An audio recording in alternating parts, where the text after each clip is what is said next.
मेरा नाम प्रेम कुमार चौधरी, राष्ट्रीय प्रधान महासचिव विकासशील स्वराज पार्टी, सह अध्यक्ष संसदीय बोर्ड। आप किस पार्टी में थे? पहले मैं जेडीयू में था 2020 तक। किस में कास्ट से आता है? मैं निषाद समाज से आता हूँ। निषाद समाज। तो अब बताइए कि मुकेश सहनी का कितना फायदा, मुकेश सहनी के आने से बीजेपी को कितना फायदा कितना नुकसान? देखिए, पहली बात तो कोई भी दल मुकेश सहनी को लेगा, उसके दो चीज़ निर्भर करते हैं कि उनके साथ समाज जुड़ा है कि नहीं जुड़ा है।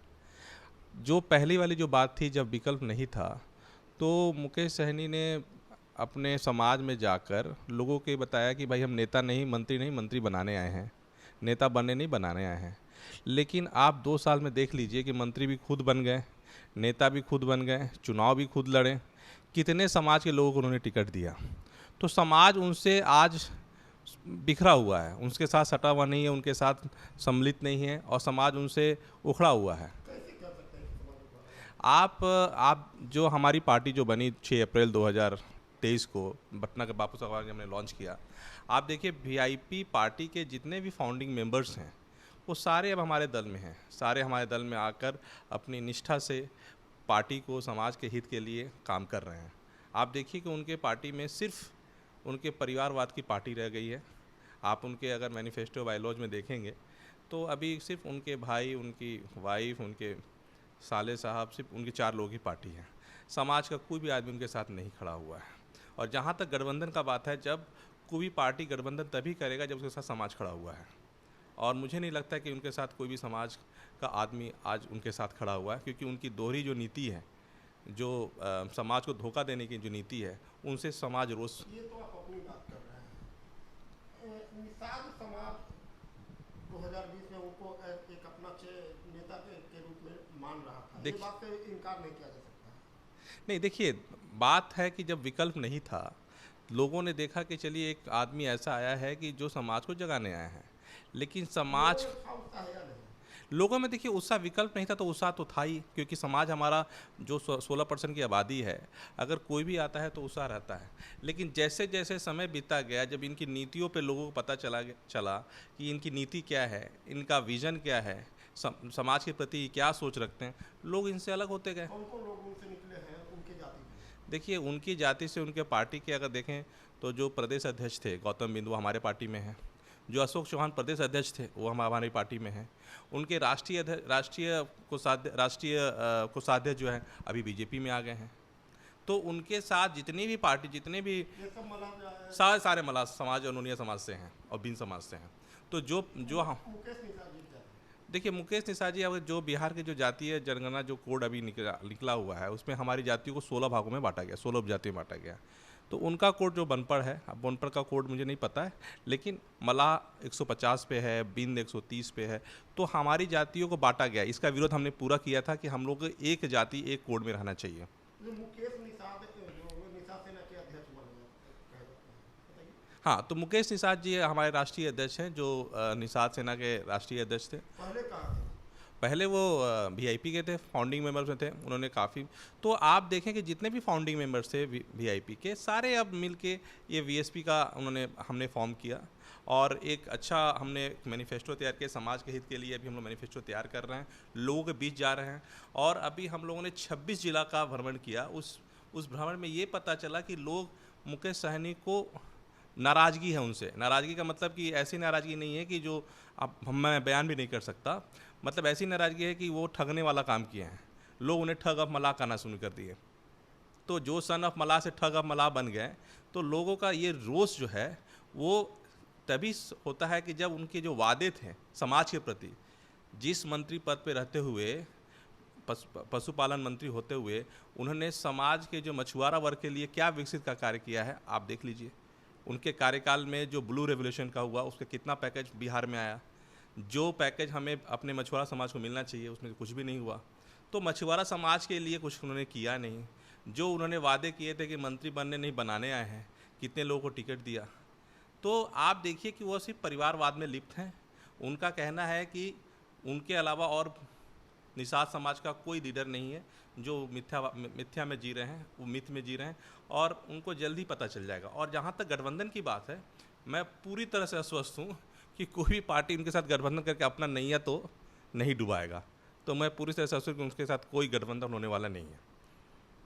बीजेपी को तो ये अनुभव होगा कि वो उनकी पार्टी के बहुत लोग उनके कास्ट के लोग एकदम बीजेपी अभी तो हम लोगों ने पार्टी बनाया और बहुत सारे जो दोनों तरफ से हमारी मतलब जो हमारी कोर कमेटी हैं, लोगों का रुझान आना शुरू हुआ है कि आप लोग करिए, आप लोग, तो हम लोग तो भाई अपने पहले संगठन पे काम करेंगे, लोगों के बीच जाएंगे, अपना संगठन मजबूत करेंगे। तो बीजेपी देख रही है कि समाज किसके साथ है, समाज एक बहुरूपीय के साथ है कि एक विचारों के साथ है।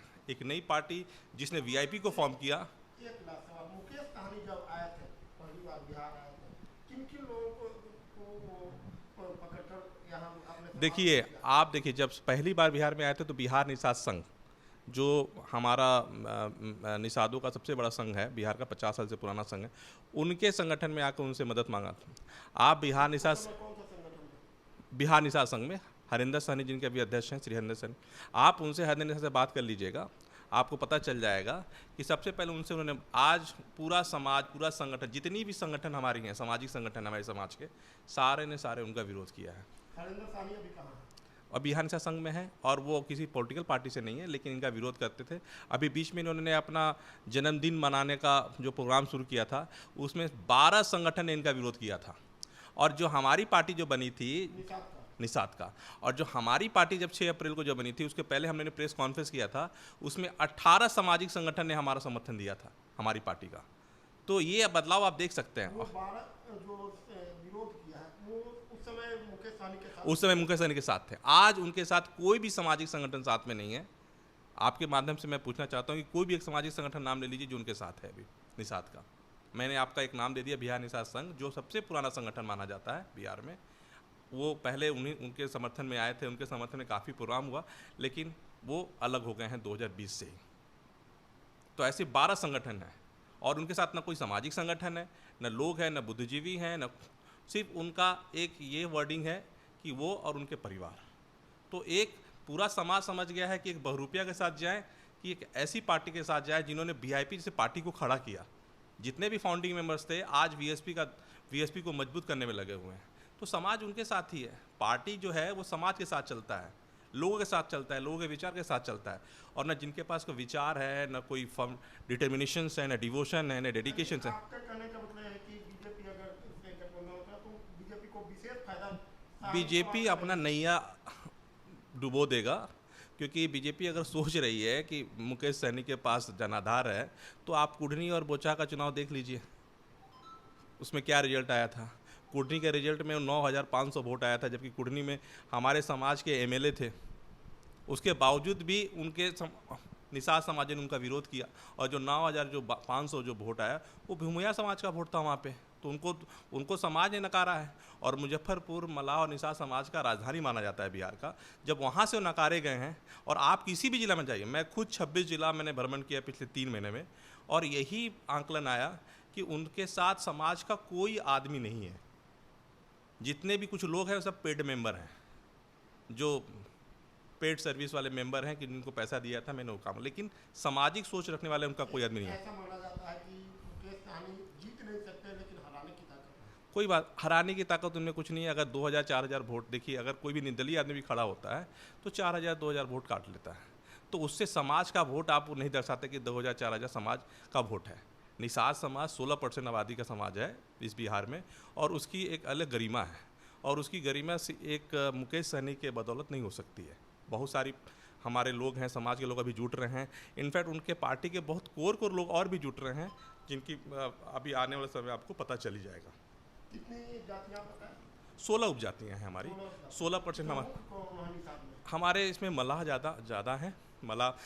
और एक्चुअली इसका एक्चुअल कैलकुलेशन तो नहीं किया गया, लेकिन जो एथोग्राफी रिपोर्ट जो आई थी उसमें ज़्यादातर मल्लाह है। उसके बाद नोनिया, बीन, बिलदार, कैवर्थ, चाई, तीयर, बनपर, ये सब उपजातियाँ हैं जो हमारे निषाद समाज को रिप्रेजेंट करती हैं। उनका जाति कौन है? उनका बनपड़ है। बनपर कितना होगा? बनपड़ हमको लगता है कि 1% के नीचे होगा लगभग, मुझे जो, वो मल्लाह का क्योंकि सन ऑफ मल्लाह, क्योंकि मल्लाह एक कॉमन वर्ड है, जेनरिक वर्ड है। उन्होंने चीज़ों को समझा कि समाज दिशाहीन समाज है, लोगों के पास कोई विकल्प नहीं था। तो मल्लाह चूँकि एक जाति ऐसी जो पूरे भारत में 25% की आबादी मानी जाती है, तो उन्होंने उनका नाम दिया कि चलो इसी से हम अपना पब्लिसिटी मेरे को मिल जाए। लेकिन अगर सही में वो सन ऑफ मलाह लिखते हैं, लेकिन जातीय जनगणना का समर्थन करते हुए मेरा उनसे आपसे यही क्वेश्चन है आपके माध्यम से कि जब वो सन ऑफ बनपढ़ है तो सन ऑफ बनपढ़ लिखें। ये तो देखिए, ये शिक्षा और आप कितना सोच रखते हैं कि ऐसा नहीं होना चाहिए कि वो सन ऑफ मलाह तो वही सन ऑफ मलाह है। आप लोग जाकर प्रचारित तो करेंगे? देखिए, हम लोग जान चुका है, ये जो हम आपकी जो बातें कर रहे हैं ये लोगों का बात है, ये हमारा बात नहीं है। लोग यही बोल रहे हैं कि जो आदमी ने जातीय जनगणना का समर्थन किया, हमें 16 भागों में बांटने का समर्थन किया, वो आदमी हमारे समाज हित के लिए क्या करेगा। हम यूनिटी की बात करते हैं, हम एक होने की बात करते हैं कि हमारी 16% जो 16 जातियाँ हैं, उपजातियाँ हैं, वो एक हैं। वो अनेक और वो अलग अलग करके बांटने की कोशिश कर रहे हैं, जिससे समाज क्षुब्ध है। इसलिए समाज ने बोला जब वो बांटने की कोशिश कर रहे हैं तो उनको सन ऑफ बनपढ़ बोलना चाहिए, सन ऑफ मलाह तो बोलना ही नहीं चाहिए। तो और एक कोई व्यक्ति सन ऑफ मलाह नहीं होता है कि कोई एक विशेष व्यक्ति किसी जाति का प्रतिनिधि नहीं कर सकता है। तो वो उनके विचार और उनके सोच का ये दर्शाता है कि वो उनके कितनी दार्शनिकता व्यू है इस समाज के प्रति।